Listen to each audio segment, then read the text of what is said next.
الحمدللہ وحدہ والصلاة والسلام علی من لا نبی بعد اما بعد فاعوذ باللہ من الشیطان الرجیم بسم اللہ الرحمن الرحیم ان اللہ وملائکتہ یصلون علی النبی یا ایہا الذین آمنوا صلوا علیہ وسلموا تسلیما اللہم صلی علی سیدنا و مولانا محمد وعلی آلہ وصحبہ وبارک وسلم وصلی علیہ۔ سامعین با تمکین، ناظرین محترم، سامعین اس لیے کہہ رہا ہوں کہ کچھ ہمارے یہاں کیمرہ مین وغیرہ سب روزی ہوتے ہیں اور میں ان کو پکار نہیں سکتا، چونکہ ظاہر ہے ہمارے عموماً یہ ہوتا ہے کہ افراد بیٹھے ہوتے ہیں، مجمع ہوتا ہے، لیکن ایک مجمع یہ بھی ہے جو ریکارڈنگ کر رہے ہیں، جو یہاں پر موجود ہیں اور جو کنٹرول روم میں اس کو سن رہے ہیں۔ اور ناظرین محترم، عامر لیاقت حسین کا السلام علیکم، اور جناب شہریار طارق صاحب آپ کو بھی السلام علیکم۔ کل گفتگو ہم نے اس منزل پر ختم کی تھی کہ حق کی فتح کربلا، دروس کربلا، اور دروس کربلا میں ہم نے یہ کہا تھا کہ پابندیوں سے نہیں گھبرانا چاہیے۔ یہ پابندیاں کیا ہوتی ہیں، ان کو سمجھنے کی ضرورت ہے۔ کربلا نے آپ کو ایک عقیدہ، یعنی کربلا تو خود ایک عقیدہ ہے، یہ بھی ایک عجیب سی بات ہے۔ لوگ کہیں گے یہ کون سا عقیدہ لے آئے، کربلا تو کوئی عقیدہ نہیں ہے، عقیدہ تو ایمان ہے۔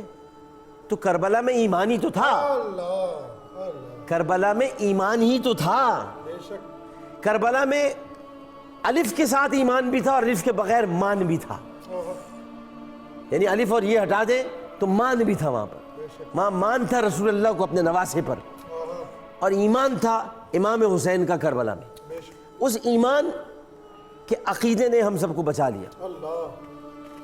قلندر میر تقریر ندارت، باجز این نقطہ اسیری ندارت، از ان کشتے حاصل خراب نیست، عذاب خون شبیری ندارت۔ تو خون شبیری ضائع نہیں ہوا ہے، خون شبیری نے بتایا ہے کہ پابندیوں سے نہیں گھبرانا چاہیے۔ ایک عقیدہ یہ ہے کہ تم نے مضبوطی سے ایمان پر قائم رہنا ہے، چاہے تم پر فوجی پابندی کیوں نہ لگ جائے۔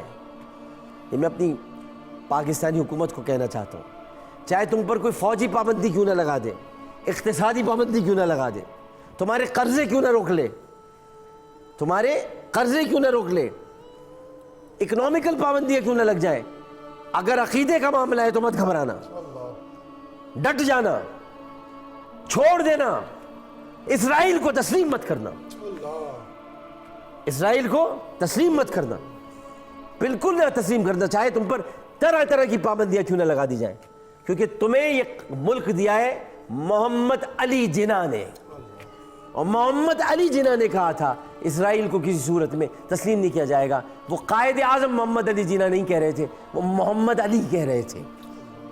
اسی لیے اگر آپ پر اقتصادی پابندیاں لگ جائیں، آپ پر معاشی پابندیاں لگ جائیں، آپ پر جمہوری پابندیاں لگ جائیں، آپ کا معاشی بائیکاٹ کر دیا جائے، آپ حق سے پیچھے مت ہٹیے گا، اور حق یہ ہے کہ آپ اسرائیل کو تسلیم مت کیجیے گا۔ جس طرح امام علی مقام نے یزید کو تسلیم دیا، یزید اس وقت کا اسرائیل تھا، یزید اس وقت کا اسرائیل تھا جس نے دین پر ناجائز قبضہ کیا تھا، جس طرح فلسطینیوں پر ناجائز قبضہ کیا اسرائیل نے، فلسطینیوں پر، ان کی حکومت پر، ان کی زمین پر، غزہ کی پٹی پر اس کا ناجائز قبضہ ہے، اس نے ناجائز دیواریں تعمیر کی ہیں۔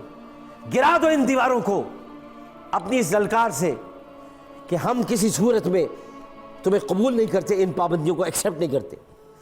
ہو سکتا ہے آپ کی کوئی مدد کو نہ آئے، ہو سکتا ہے آپ کی کوئی مدد کو نہ آئے، لیکن آپ کو ان کی مدد کی ضرورت نہیں ہے، آپ کی مدد کے لیے وہی کافی ہے جس نے اپنے حبیب کی مدد کی ہمیشہ، اور وہ آپ کا پروردگار ہے، آپ کا خالق ہے، آپ کا پالنہار ہے، آپ کا مالک ہے، آپ کی مدد وہ کرے گا۔ آپ کے پاس ہو سکتا ہے جانے والوں کی پابندی لگ جائے، کوئی آپ سے ملنے بھی نہ آئے۔ کوفے سے لوگ نہیں آ سکتے تھے ملنے کے لیے، سوائے حبیب ابن مظاہر کی کون نکل سکا، نہیں آ سکتے تھے۔ ہو سکتا ہے کوئی آپ کی مدد نہ کر سکے، ہو سکتا ہے کہ نہر سے پانی لینے پر پابندی ہو، آپ کا پانی بند کر دیا جائے، ہو سکتا ہے آپ کی تجارت، آپ کے ایکسپورٹس یہ سب بند کر دی جائیں. لیکن ان سب پابندیوں کے ہوتے ہوئے جب کربلا والے بچوں کے ساتھ جو کہ جنگ کرنے نہیں آئے تھے اپنے ہدف سے پیچھے نہ ہٹے، تو تم جو کہ ایک حکومت ہو، ایک طاقت ہو، ایک ریاست ہو، تم بھی اپنے ہدف سے کبھی پیچھے مت ہٹنا. تم مت بہہ جانا، تم مت بہہ جانا زمانے کے اصولوں کے ساتھ. تم نے کھڑا رہنا ہے رسولوں کے ساتھ. تم مت بہہ جانا زمانے کے اصولوں کے ساتھ، تم نے کھڑا رہنا ہے اللہ کے رسولوں کے ساتھ. اللہ کے رسولوں کا ایک ہی کردار ہے اور ایک ہی ان کا پیغام ہے، وہ یہ کہ حق کے سامنے باطل چاہے جتنا ہی سر اٹھا لے اس کو ایک نہ ایک دن ذلیل اور رسوا ہونا ہے، کیونکہ فتح حق کی ہوتی ہے، حق آنے کے لیے اور باطل مٹ جانے کے لیے. لہٰذا مجھے یہ فخر ہے کربلا والوں پر کہ جنہوں نے مجھے درس دیا کہ پابندیاں ہوتے ہوئے بھی پینے پر پابندی پانی، کھانے پر پابندی کھانا، مذاکرات کے لیے آ رہا ہے ہمارے ساتھ جو کہ صرف اور صرف بھڑکانے کے لیے آ رہا ہے، جو کہ صرف اور صرف وقت ضائع کرنے کے لیے آ رہا ہے. امام علی مقام جانتے ہیں، لیکن ان کو اپنے والد سے اتنی محبت ہے مولا کائنات حضرت علی کرم اللہ وجہ الکریم کو کہ وہ حضرت سعد بن ابی وقاص رضی اللہ تعالیٰ عنہ سے بہت پیار کرتے تھے. کون؟ حضرت علی کرم اللہ وجہ الکریم. تو حضرت سعد بن ابی وقاص رضی اللہ تعالیٰ عنہ سے پیار کی بنیاد پر انہوں نے گوارا کر لیا تھا کہ پسرے ساتھ آ کر بات کر لے، ورنہ سعد بن ابی وقاص جنت کی راہداریوں سے دیکھ رہے تھے کہ میری کیا اولاد نکلی ہے. میں جن بچوں کو اپنی گود میں اٹھایا کرتا تھا ان بچوں کو قتل کرنے کے لیے رے کی حکومت کی لالچ. رے آپ کو پتہ ہے رے کی حکومت کیا تھی؟ معلوم ہے آپ کو؟ رے ایران کے دارالحکومت تہران کا نام ہے. اس کا لالچ دیا تھا یزید نے امر سعد کو کہ تجھے رے کی حکومت مل جائے گی، تو جا کے امام حسین کو قتل کر دے. اس نے پس و پیش سے کام لیا تو پھر شبر کو بھیجا گیا. تاریخ لوگوں نے پڑھی نہیں ہے، کیونکہ یا تو تاریخ ایک فرقے نے لکھوا دی یا تاریخ کسی اور نے لکھوا دی. اصل تاریخ تو کسی نے پڑھی نہیں ہے. لوگ تو یہ سمجھتے کہ شاید امام علی مقام جنگ لڑنے کے لیے گئے تھے. امام علی مقام تو اس پوری امت کو جنگ سے بچانے کے لیے گئے تھے. امام علی مقام تو اس پوری امت کو عذاب سے بچانے کے لیے گئے تھے کہ امام حسین کا قتل کرنے جا رہے ہو، کیا کرنے جا رہے ہو؟ یہ جملہ سمجھے، امام حسین کا قتل کرنے جا رہے ہو، کیا کرنے جا رہے ہو؟ یہ کس کی گردن کاٹنے جا رہے ہو؟ کہیں دیکھ لو گردن کے دائیں طرف بائیں طرف گردن کی پشت پر گردن کے آگے لب مصطفیٰ کے نشان موجود ہیں. تم کیا رسول کے لبوں کو کاٹنے جا رہے ہو؟ تم کیا فاطمۃ الزہرا کے لبوں کو کاٹنے جا رہے ہو؟ تم کیا علی کے بوسوں پر ڈاکہ مارنے کے لیے جا رہے ہو؟ تم کس کی گردن اڑانے جا رہے ہو؟ لیکن سمجھنے والے نہیں سمجھے. شیطان کی سمجھ میں بات آئی کب ہے؟ جس کے پاس اکڑ ہوتی ہے اس کی پھر پکڑ ہوتی ہے. جس کی اکڑ ہوتی ہے اس کی پھر پکڑ ہوتی ہے. اور پکڑ ہوئی 6 ماہ کے اندر اندر پکڑ ہوئی. 6 ماہ کے اندر اندر جنگل میں ایک طوائف کے پیچھے بھاگتے بھاگتے کتے کی طرح مارا گیا یزید. اور جس تخت سے قتل حسین کی مہک آ رہی تھی، میں بو لفظ استعمال نہیں کرتا، میں لہو امام حسین کے لہو کے لیے بو کا لفظ استعمال نہیں کرتا، کہ قتل حسین کی بو آ رہی تھی. قتل حسین کی مہک تھی، اس لہو کے اندر بھی مہک تھی. اس تخت پر، جس تخت پر بیٹھ کر یزید نے امام حسین کے قتل کا حکم دیا تھا، اس تخت کو قبول کرنے سے یزید کے بیٹے نے انکار کر دیا. اس سے بڑی لعنت اور کیا ہوگی؟ وہ اس کے بعد امارت میں نہیں آیا، وہ بادشاہ نہیں بنا. تو میں کہنے کا مقصد یہ کہ اپنے ہدف سے پیچھے نہ ہٹنا، پابندیوں کے باوجود مقابلہ کرتے رہنا، لڑتے رہنا آخری وقت تک.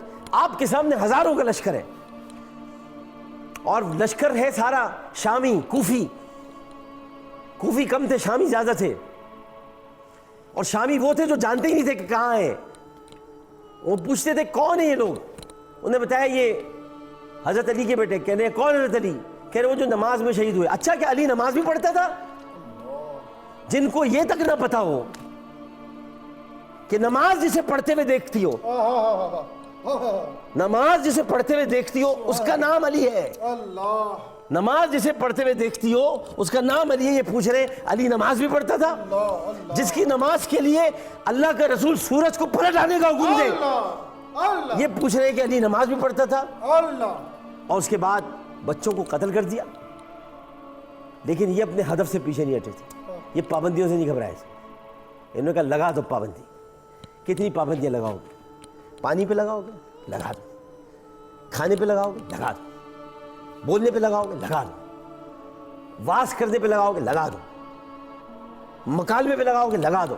مذاکرات پہ لگاؤ گے؟ لگا دو۔ تلاوت پہ تو نہیں لگا سکتے، کیونکہ ہم قرآن دیکھ کر نہیں پڑھتے، ہم قرآن یہاں سے پڑھتے ہیں، ہمارے دلوں میں قرآن موجود ہے، ہمارے خیموں سے مکھیوں کی بنبناہٹ جیسی آوازیں آ رہی ہیں، ہمارا بچہ بچہ قرآن پڑھ رہا ہے شب عاشور۔ تم کس چیز پر پابندی لگاؤ؟ ہم پابندیوں سے نہیں گھبراتے، کیونکہ پابندیوں سے نہیں گھبرانا چاہیے، صرف حق اور سچ کی راہ پر چلتے رہنا چاہیے۔ وقفہ لیتے ہیں، وقفے کے بعد حاضر ہوں گے۔ السلام علیکم ورحمۃ اللہ۔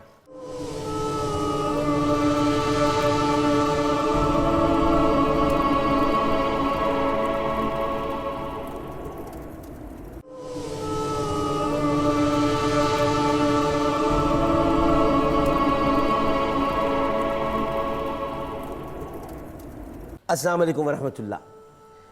عرض کر رہا تھا کہ پابندیوں سے نہیں گھبرانا چاہیے، اور امام علی مقام سیدنا حسین رضی اللہ تعالی عنہ نے یا علیہ السلام یا آپ جو بھی لاحقہ لگا لیں، میں نے پہلے بھی عرض کیا تھا کہ میں ان شخصیات کو ایک حوالے سے جانتا ہوں، اور وہ حوالہ ہے رسول کریم صلی اللہ علیہ وآلہ وسلم۔ اس لیے آپ جو بھی لاحقہ لگانا چاہیں لگا لیں، سابقہ آپ ختم نہیں کر سکتے، اور سابقہ یہ ہے کہ نواسہ رسول ہے۔ تو انہوں نے اپنی پوری تحریک کو، جہاں یہ میں ابھی عرض کر رہا ہوں کہ پابندیوں سے نہیں گھبرائے، انہوں نے اپنی پوری تحریک کو، کربلا جو کہ ایک تحریک ہے، ایک تحریک کا نام ہے، ایک موومنٹ ہے، اور یہ موومنٹ آج بھی جاری ہے، تو امام علی مقام نے اپنی اس پوری تحریک کو ایک نظام کے تحت چلایا۔ کیا؟ ایک سسٹم کے تحت، نظام کہتے ہیں سسٹم کو، ایک سسٹم کے تحت چلایا۔ سسٹم میں کیا کیا تھا؟ بیعت سے انکار، پہلا سسٹم کا حصہ بیعت سے انکار، جھوٹے کی بیعت نہیں کرنی، نبی کے حلال کو حرام قرار دینے والے کی بیعت نہیں کرنی، نبی کے حرام کو حلال قرار دینے والے کی بیعت نہیں کرنی، بندروں سے کھیلنے والے کی بیعت نہیں کرنی، بندروں کو تخت پر بٹھانے والے کے ساتھ بیعت نہیں کرنی، زانی کے ساتھ بیعت نہیں کرنی، شرابی کی بیعت نہیں کرنی، ظلم و ستم کرنے والے کی بیعت نہیں کرنی، مدینے کو چھوڑ دینا، یہ بھی ایک نظام ہے، مدینے کو چھوڑ دینا، کیونکہ مدینہ امام علی مقام کی نگاہ میں اتنا مقدس و متبرک اور محترم ہے، اس مدینے میں اگر نواسہ رسول کا خون بہہ جاتا تو مدینہ بہہ جاتا۔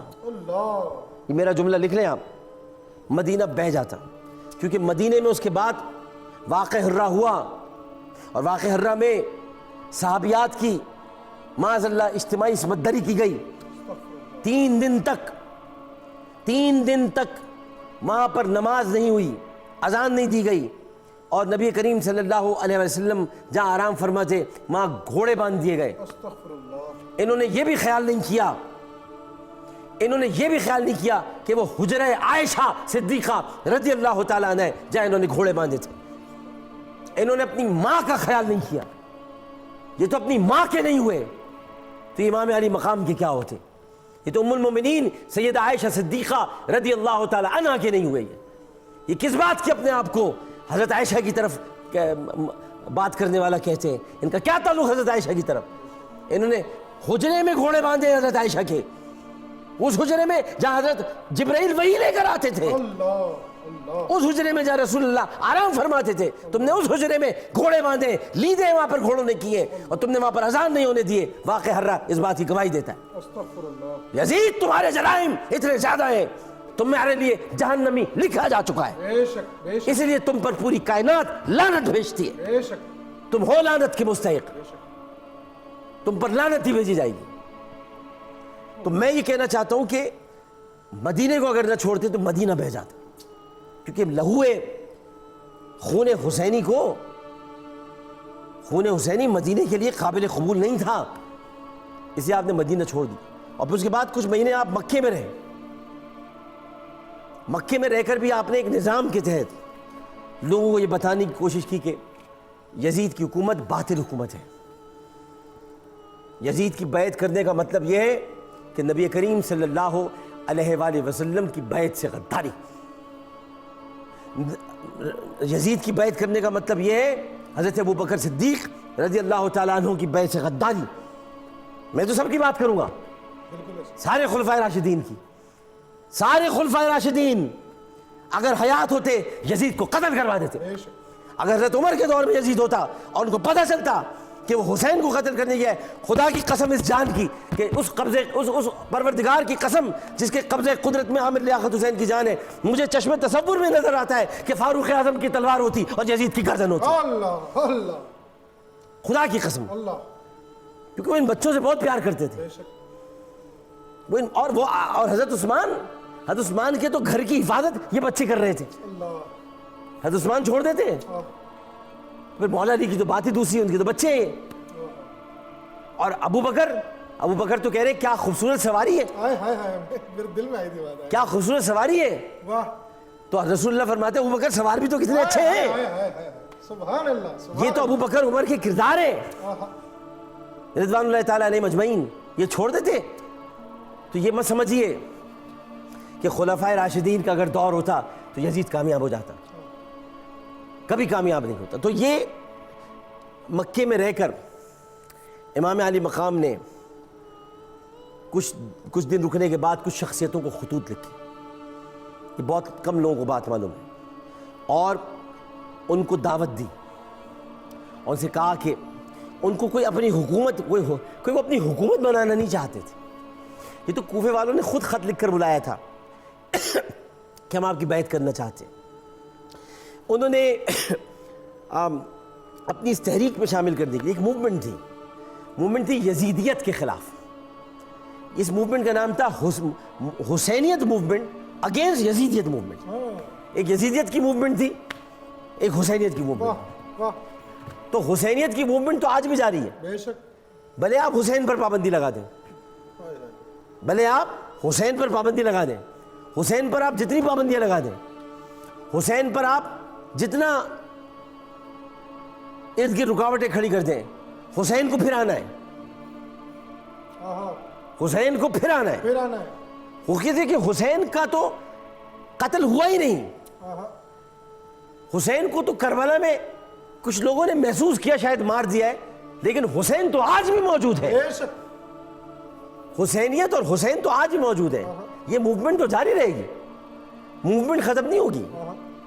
حسین ہمیشہ موومنٹ بناتا ہے، حسین ہمیشہ موومنٹ بناتا ہے، جو بھی حسین ہوتا ہے وہ موومنٹ بناتا ہے، تحریک بناتا ہے۔ بات سمجھ رہے ہیں؟ جو بھی حسین ہوتا ہے وہ موومنٹ بناتا ہے، وہ تحریک بناتا ہے۔ آپ موومنٹ کو ختم نہیں کر سکتے، کچھ دنوں کے لیے پابندی لگا سکتے ہیں، لیکن موومنٹ ختم نہیں ہوتی، موومنٹ جاری رہتی ہے، موومنٹ کو جاری رہنا ہے۔ لہٰذا آپ نے کربلا میں جانے سے پہلے مکہ میں، منی میں، ان مقامات پر آپ نے تقاریر کی، اور ان سب کاموں کے ذریعے امام علی مقام سیدنا حسین رضی اللہ تعالیٰ عنہ اپنے ان مقاصد کو حاصل کرنا چاہتے تھے جس میں سب سے بڑا مقصد یہ تھا کہ یزید کا اصلی چہرہ دکھایا جا سکے۔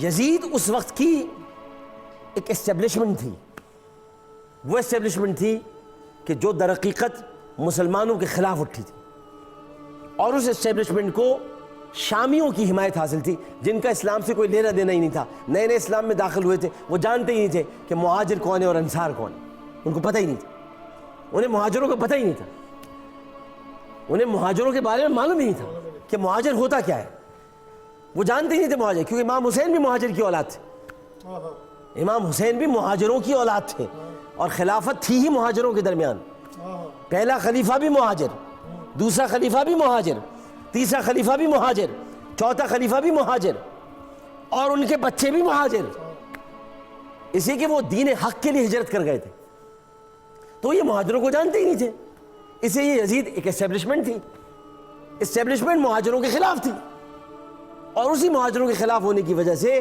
اس اسٹیبلشمنٹ نے در حقیقت یہ کیا کہ ہر اس شخص کو قتل کرنے کا ارادہ کیا کہ جو اس دور میں مولا کائنات حضرت علی کرم اللہ وجہ الکریم کی ذوالفقار کے ذریعے قتل ہوا تھا، کیونکہ وہ اینٹی اسٹیبلشمنٹ تھی. اور وہ اسٹیبلشمنٹ مکے کی تھی. عتبہ، شیبہ، ولید، مغیرہ، یہ مکے کی اسٹیبلشمنٹ تھی. اور اس مکے کی اسٹیبلشمنٹ کو حمزہ بن عبد المطلب اور علی ابن ابی طالب نے اپنی تلواروں کے ذریعے قتل کیا تھا. سبحان اللہ سبحان لہذا اس اسٹیبلشمنٹ کے جو بچے تھے وہ ان کے بچوں کے قاتل تھے. اللہ اللہ. آپ پوائنٹ کو سمجھے میرا؟ یہ میں کہاں اسٹیبلشمنٹ اور مہاجر سب لے آیا ہوں، اس کو سمجھنے کی کوشش کریں. تو وہ در حقیقت یہ چاہتے تھے کہ ہم تقاریر کریں اور ان تقاریر کے ذریعے جو ہمارے مقاصد ہیں ان مقصد میں سب سے بڑا مقصد یہ ہے کہ یزید کے چہرے پر جو اسلام کا نقاب ہے اس نقاب کو کھینچ لیا جائے، وہ چہرہ دکھا دیا جائے کہ چہرہ دیکھا ہے، ہر چہرے پہ چہرہ ہے، ہر چہرے پہ ایک چہرہ ہے. تو انہوں نے عاشورہ کے قیام کا کوئی بھی جزو بغیر تدبیر کے پیش نہیں آیا ہے. اگر کوئی سمجھتا ہے کہ عاشورہ ایسے ہی ہو گیا ہے، نہیں جی، عاشورہ قائم ہوا ہے تدبیر کے ذریعے. تقدیر تو تھی شہری صاحب، تقدیر تو تھی، وہ تو لکھ دی گئی تھی. آپ ماشاءاللہ کھو گئے ان باتوں میں، کہاں اسٹیبلشمنٹ اور کہاں، اور یہ اسٹیبلشمنٹ ہی کہلاتی ہے، اس کو اسٹیبلشمنٹ ہی کہتے ہیں. جو زبردستی خلیفہ مقرر کرے وہ اسٹیبلشمنٹ ہوتی ہے، جو جمہوری طریقے سے خلیفہ مقرر کرے وہ جمہوریت ہوتی ہے، اور جو زبردستی خلیفہ لے کر آئے اس کو اسٹیبلشمنٹ کہتے ہیں. یہ اسٹیبلشمنٹ عبداللہ ابن ابی کی شکل میں مدینے میں بھی تھی، یہ اسٹیبلشمنٹ عتبہ کی شکل میں مکے میں بھی تھی، یہ اسٹیبلشمنٹ یزید کی شکل میں شام میں بھی تھی. اور ان سب کے خلاف حسینی موومنٹ چلی ہے، ان سب کے خلاف حسینی موومنٹ چلی ہے. حسینی موومنٹ کبھی علی کی شکل میں، کیونکہ آخر میں تو موومنٹ کا نام حسین ہی رہ جانا ہے نا، یہ علی موومنٹ کہلائے گی نہیں، یہ نبی کریم صلی اللہ علیہ وسلم کے نام کی موومنٹ نہیں ہے، محمدی موومنٹ نہیں ہے، محمدی دین ہے، محمدی دین ہے. علی محافظ ختم نبوت ہے، ابو بکر محافظ ختم نبوت ہے، عمر محافظ ختم نبوت ہے، عثمان محافظ ختم نبوت ہے. موومنٹ امام حسین کی ہے، کیونکہ یہ چلتی رہے گی. یہ ہر دور میں دو استعارے رہ جائیں گے، ایک استعارہ ہے یزید کا، ایک استعارہ ہے حسین کا. ایک موومنٹ یزید کی ہے، ایک موومنٹ حسین کی ہے. یزید کی موومنٹ اسٹیبلشمنٹ کی موومنٹ ہے، حسین کی موومنٹ حسینی موومنٹ ہے، جو قتل ہو کر بھی آج بھی حیات ہے. تو میں یہ کہنا چاہتا ہوں کہ عاشورہ کا کوئی بھی جزو بغیر تدبیر کے نہیں تھا، یہاں تک کہ عاشور کی صبح بھی امام علی مقام سیدنا حسین رضی اللہ تعالیٰ عنہ نے اپنے ساتھیوں کے درمیان جو ذمہ داریاں تقسیم کی تھیں وہ بھی ایک نظام کے تحت کی تھی. کربلا مدینے سے لے کر کربلا تک پورا ایک نظام ہے، سسٹم ہے. خط لکھنا، ملنا، لوگوں کو تیار کرنا، یزیدی چہرے پر سے نقاب الٹنا، یہ سارا ایک نظام ہے، اور نظام کے تحت کربلا آگے بڑھ رہی تھی. ایک وقفہ لیتے ہیں، وقفے کے بعد حاضر ہوں گے، پھر شاعری اپنا کلام بھی پیش کریں گے. السلام علیکم ورحمۃ اللہ.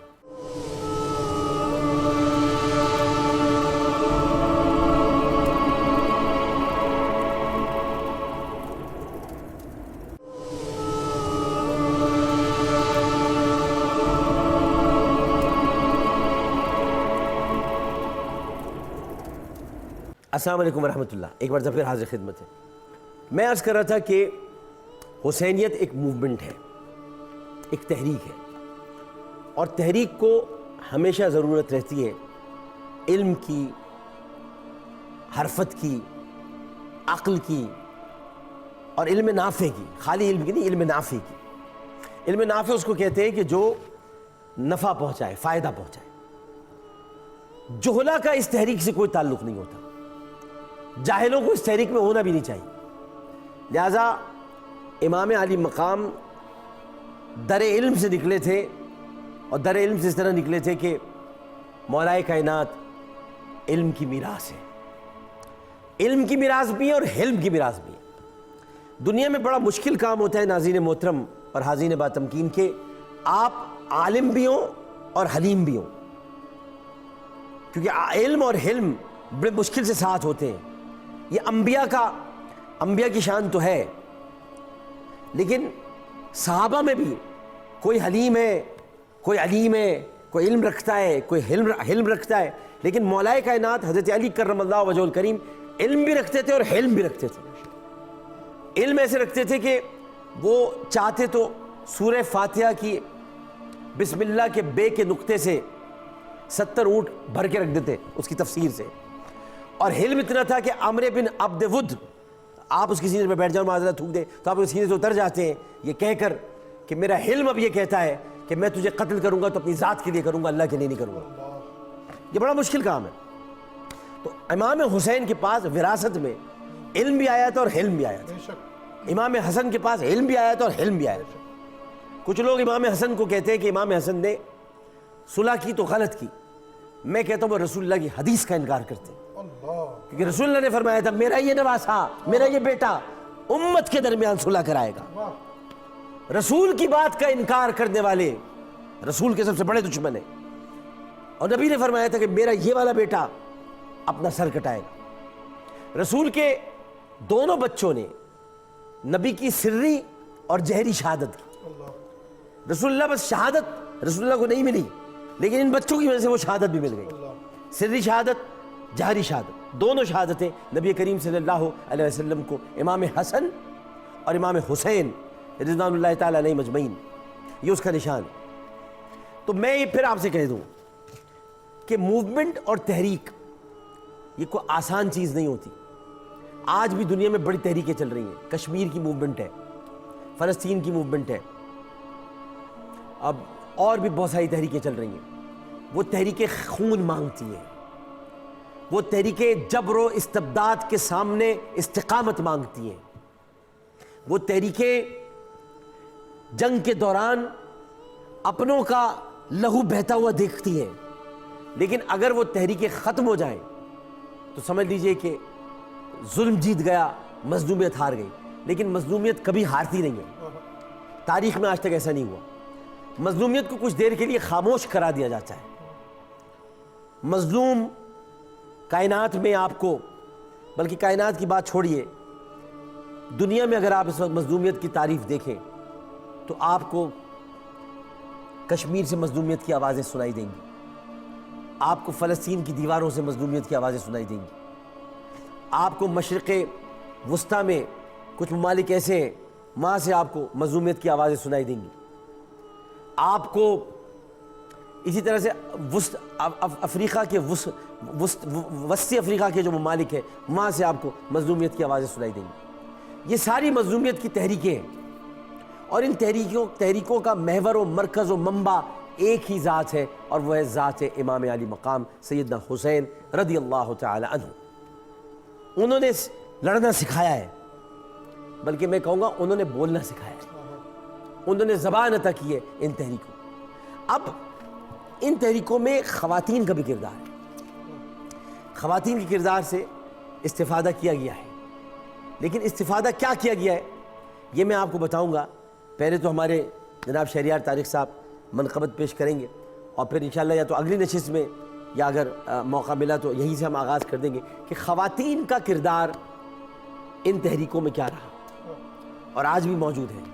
آج بھی خواتین کی وجہ سے کئی تحریکیں عروج پر ہیں، خواتین ان تحریکوں میں آگے رہیں۔ اور میں آپ کو بتاؤں کہ اسلام کی تحریک میں بھی، جو اسلام کی بنیاد، اسلام میں بھی ایک موومنٹ ہے، مگر وہ چونکہ دین میں تبدیل ہو گیا، اب موومنٹ نہیں رہا، اب اسلام موومنٹ نہیں ہے، اب اسلام دائرہ ہے، جو اس میں آ گیا بچ گیا، جو نکل گیا وہ فارغ۔ اب اس کو موومنٹ نہیں کہیں گے۔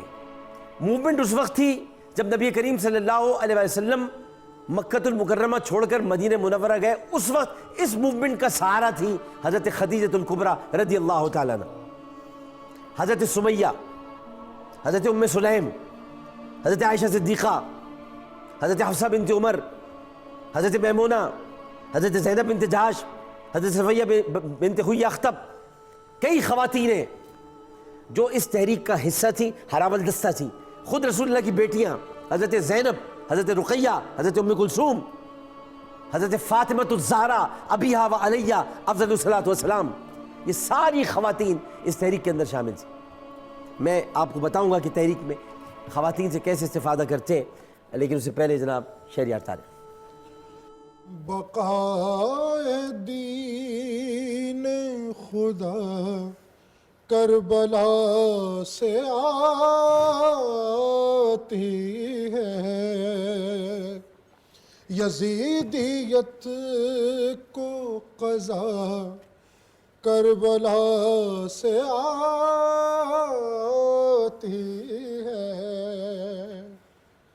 حسین مجھ سے ہے اور حسین سے میں ہوں، حسین مجھ سے ہے اور حسین سے میں ہوں۔ کیا کہنے، کیا کہنے، حسین منی وانا من الحسین۔ صدائے صلی اللہ کربلا سے آتی ہے، کرو تلاوت سجدے کرو ہزار، مگر ایمان کی یہ عطا کربلا سے آتی ہے۔ ہمیں بیماریاں کیا کیا جہاں سے ملتی ہیں، واہ واہ واہ واہ واہ، مگر یہ خاک شفا کربلا سے آتی ہے۔ کربلا سے آتی ہے۔ پہنچ نہ پایا جو آل رسول کے لب تک، کہ پانی کو بھی حیا کربلا سے آتی ہے۔ کربلا واہ واہ، سے آتی ہے۔ میں ان کی مدح کروں حیثیت نہیں شعری، شہری، واہ واہ واہ واہ واہ، میں ان کی مدح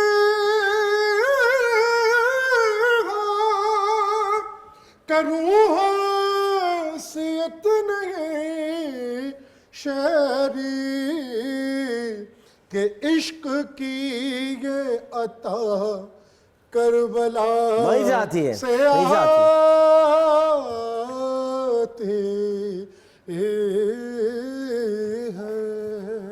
بے شک وہیں سے آتی ہے۔ کچھ ذکر کرتے ہیں، کچھ بلا وجہ بحث کرتے ہیں۔ کچھ کا کام ہوتا ہے بحث کرنا، کچھ کا کام ہوتا ہے ذکر کرنا۔ بحث کرنے والے صرف اور صرف بحث کرتے ہوئے حوالے ہی ڈھونڈتے رہ جاتے ہیں، ذکر کرنے والے ذکر کر جاتے ہیں، ذکر کرنے والے ذکر کر جاتے ہیں اور ان کو خوش کر جاتے ہیں جن کا ذکر کرنا ہے۔ حوالے ڈھونڈنے والے حوالے ہی ڈھونڈتے رہ جاتے ہیں اور حوالہ کیس میں پکڑے جاتے ہیں۔ ان کو صرف حوالے ہی ڈھونڈنے ہیں۔ ہمارا حوالہ مصطفیٰ ہے، ہمارا حوالہ کربلا ہے، ہمارا حوالہ حسینیت ہے، ہمارا ایک ہی حوالہ ہے، ہم انہی کے حوالے ہیں۔ ہمارا ایک ہی حوالہ ہے، ہم انہی کے حوالے ہیں۔ جو حوالے تلاش کرتے رہتے ہیں وہ پھر حوالے ہی تلاش کرتے رہے، وہ پھر کسی اور کے حوالے ہیں۔ عامر لیاقت حسین کو اجازت دیجیے، انشاءاللہ تعالیٰ زندگی رہی تو کل اسی وقت اسی چینل پر اسی گفتگو کے ساتھ کہ حق کی فتح کربلا، دروس کربلا، اور دروس کربلا میں خواتین کے کردار کا سے کیا استفادہ کیا گیا ہے یہ آپ کو بتائیں گے۔ وآخر دعوانا ان الحمدللہ رب العالمین۔